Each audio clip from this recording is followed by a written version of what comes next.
président de l'ADI, mesdames, messieurs les présidents ou premiers responsables des partis politiques invités ici, chers invités, militants et militants de l'ADI, quand on nous parle du 4e congrès statutaire de l'ADI, la CDP a une voix ainsi que fort de la vitalité de la démocratie au sein de cette organisation. Et je voudrais que vous applaudissiez pour nos amis de l'ADI.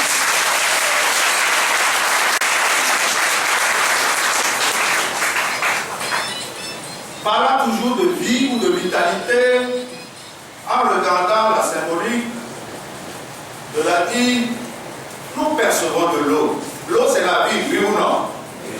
C'est la vie, non?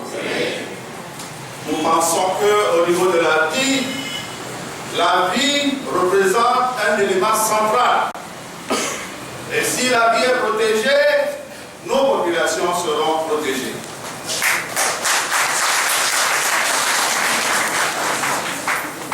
Madame la secrétaire générale de la CDP a empêché, parce qu'en voyage, m'a fait l'honneur de le représenter à cette cérémonie.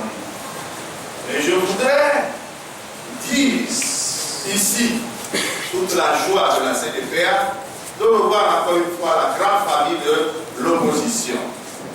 C'est très important pour nous.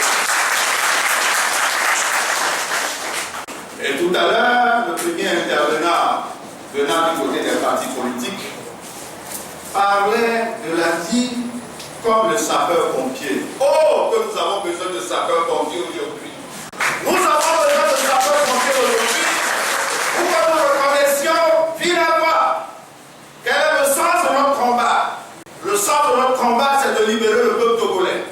Et nous devons faire signe d'humilité, de détermination et de volonté d'œuvrer ensemble. C'est pourquoi nous disons à Adi, humblement, si vraiment vous êtes le sapeur-pompier quelque part, nous vous convions à enfler de nouveau pour faire cette liaison nécessaire entre les organisations importantes de ce pays pour qu'enfin nous ayons une unité d'action. Une unité d'action qui doit déboucher sur une candidature unique pour libérer le peuple togolais. C'est une question de choix et de lucidité. Je dis, au nom de la CDP, c'est une question de choix et de lucidité. Et le temps est venu, après 20 ans de combat, que nous ouvrions enfin les yeux et que nous laissons les petits calculs partisans, en commençant par la CDP elle-même, pour avancer et libérer le peuple togolais. Je voudrais faire un clin d'œil à mes grands frères et petits frères ici présents. Je regarde tout droit dans les yeux le président de l'ANC. Monsieur le Président, vous avez une lourde responsabilité. Et vous devez ça. Cette responsabilité nous demande à faire en sorte de réunir le maximum. Et quand vous réunissez le maximum, en ce moment-là, nous pouvons poser les bases pour avancer. Sans ces bases-là, nous pensons que la candidature unique est une utopie. C'est la base qui doit sous-tenter ce que nous voulons faire. Et ce travail, vous devez le faire, puisque aujourd'hui, une charge vous est confiée. Et si tant est que cette charge, vous la pénétrez, vous devez faire en sorte que le Togo espère.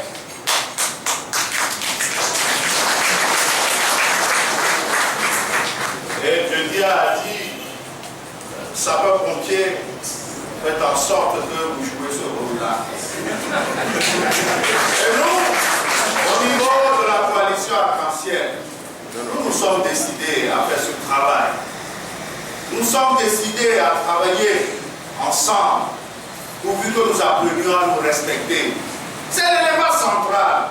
Et quand on apprend à se respecter, et qu'au-delà, on apprend à faire sorte que tout le monde ait la confiance mutuelle. Oh, que ce serait facile de désigner un candidat unique de l'opposition. Humilité, respect de l'autre, incarnation de nouveau de la confiance ou de donner la vie à la confiance entre nous. C'est ça le message. Si ces trois éléments sont réunis, vous verrez que très bientôt, de l'autre côté du pouvoir, ils vont commencer par trembler. Mais si nous ne le faisons pas, nous allons leur dresser un boulevard pour aller et conserver indéfiniment le pouvoir. Je vous remercie et je dirai encore une fois, au nom de la secrétaire générale de la CEPA, nous vous souhaitons plein succès à vos travaux. Madame la présidente du comité d'organisation, qui se trouve être également ma fille, félicitations pour ce beau décor. Merci pour tout et plein succès à vos travaux. Je vous remercie. Merci beaucoup. Oh, tu es indispensable à la vie. Tu es la vie, disait